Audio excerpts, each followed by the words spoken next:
I used to have this friend that, well, not friend, this person in my life that would purposely aggravate me. They were, I guess, an aggravator, but when they were in a bad mood, they would purposely do things to people to get others mad. So they would troll you, they would intentionally disrespect you. If you ask them not to do something, they will do it.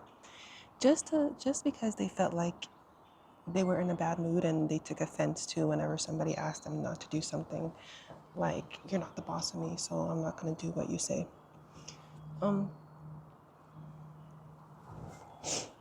That person got on my nerves very often. They made me very mad very often because of their immature behavior, and they took pleasure in doing that because they were upset, so they wanted me to be upset too, and that's how they were with others. And I realized after some time that this individual is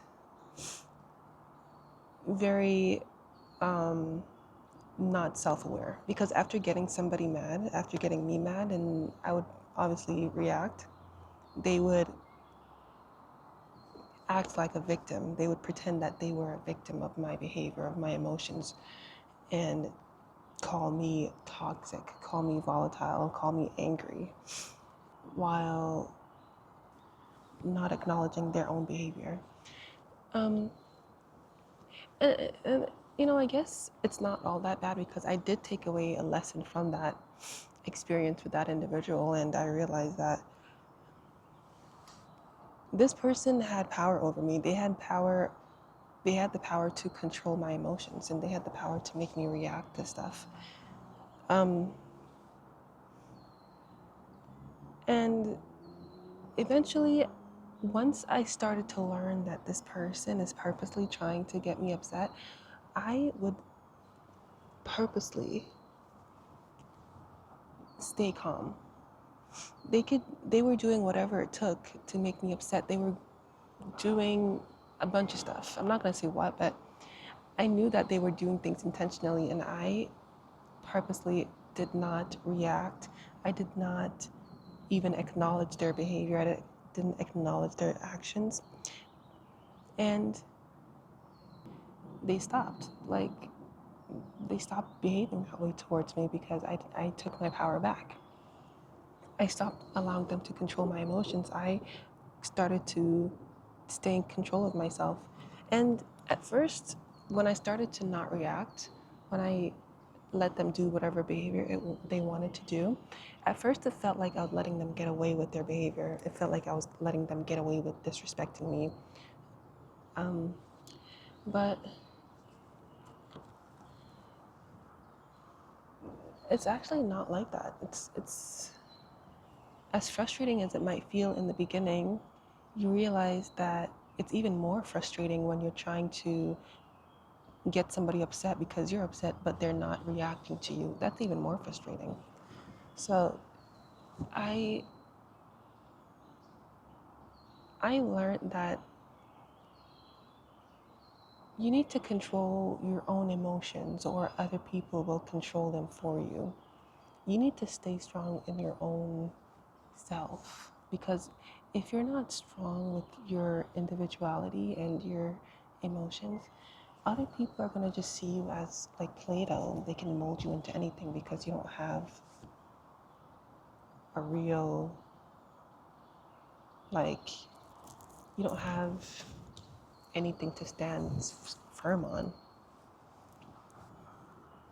And it's a good thing to learn. It was an amazing lesson to learn. I feel now that I've disconnected myself from other people's emotions. Like when other people are mad and when other people are disrespectful, not just with that one individual, but whenever other people are experiencing something or directing a certain behavior or emotion towards me, I don't allow it to affect me. There's like an invisible wall that is protecting my well-being, my feelings, I guess. And I don't allow myself to internalize it. And I would refer to it as protecting my peace. And some people would consider protecting their peace as cutting everybody off, um, not having friends, not being around people, not going out, not allowing themselves to be. Basically, what they're doing is they don't want to create a situation where they're vulnerable to other people's actions and emotions and words. But in reality, that's not protecting your peace. That's just isolation. Really protecting your peace is um, allowing yourself to it's to not react to every and anything that happens with others, not reacting to everything, like still having people around you, even toxic people around you, but not allowing that toxic individual to dictate dictate any of your feelings, any of your emotions. Like, no. That is that's the true meaning of protecting your peace. Just blocking out any type of having the ability to block out negativity that is right there, right in front of you. Because in reality, if you think that protecting your peace, controlling your emotions, not allowing people to upset you, if you really think the way to go about that is cutting everybody off, you're gonna that's not gonna work. Because if you're living real life, if you're living like if you have a life, there are things that are going to happen, and most of your problems are going to come from interpersonal relationships. So like it's gonna happen eventually where somebody's gonna do something and you're gonna be upset, and it's not gonna be a good time for you. So the best thing you can learn how to do is protect yourself, stay in control of yourself as much as possible, and do not react right away. Don't react. Rationalize your behavior. Rationalize other people's behavior. If somebody's acting crazy and acting belligerent and being mad and being disrespectful and yelling, try to rationalize their behavior. Why is this person yelling? What are they upset about? Are they mentally sound? Are they on drugs? Are they drunk? What is causing them to act like this? Did my behavior? It doesn't matter. At the end of the day, it really doesn't. There's no excuse to be belligerent and disrespectful, especially. There's no excuse. It doesn't matter what somebody else is doing. There's no excuse to behave that way. So automatically, I understand that when somebody is behaving that way, it's because they have an end goal. They have a goal of, I'm gonna yell at this person because I want them to submit to me. I'm gonna disrespect this person because I want them to feel smaller than me. I'm gonna punch this person because I want to hurt them, and I want to make them feel regret for doing whatever they did. There's always a goal in that type of behavior. Just like how I found out that the goal in that other person's behavior that used to aggravate me, their goal was to see me upset because they were mad at me. So they were basically trolling me. That was their goal. And the same thing with racism also. I've experienced racism, obviously I'm a black person. I've experienced racism at some point in my life. And I've realized that these people are very sad people. Their goal is whenever somebody is just blatantly racist to you, I know that their goal is to make me feel inferior to them.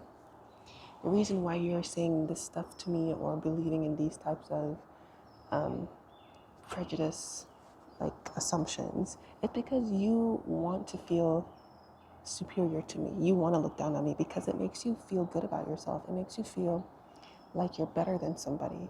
And when I was younger, I didn't understand that concept. I would get offended and I would get mad. But now I know that this person is probably on the inside, they feel like not good enough. On the inside, they feel like sad. They feel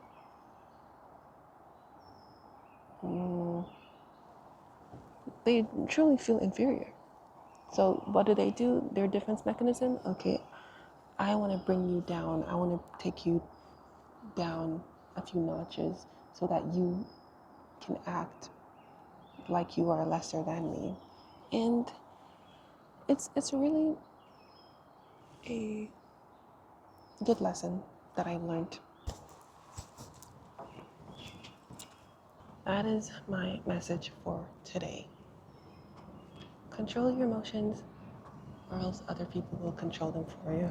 Once you start carrying that around in your head, you're gonna see it, you're gonna realize how many people there are in your lives who intentionally try to manipulate you and manipulate your emotions. As irritating as it might be, just stay strong. Like, have self-control. Self-control is the best thing you can ever develop in your life. You're gonna, and you're gonna have to you let go of some of your ego also. You're gonna have to let people get away with some disrespectful behavior also. In order to keep your peace, you're gonna have to let a lot of things slide, not everything, but a lot of things slide. Because you have to be like, you know what? I don't want to get involved in whatever clownery you have going on. I don't want to get involved in this circus act.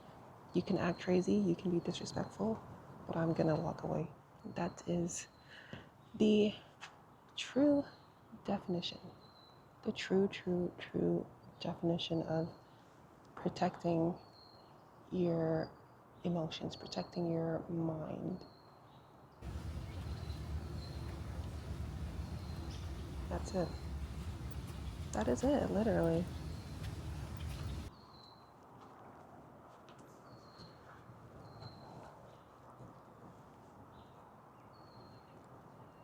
And also, if you feel a lot of emotions, if you feel bad, if you feel mad about something that happened, work it out, walk it off. And when I say walk it off, I literally mean walk it off. Go to the gym, go for a workout. That's where a lot of people release their own emotions. A lot of people release their emotions with a run also. Like, just melt all of the emotions out of you. Just sweat all the emotions out. By the time you're done working out, you're not gonna have enough energy to even like be mad. So that is it. Thanks for coming to my TED Talk. That's all I gotta say about that.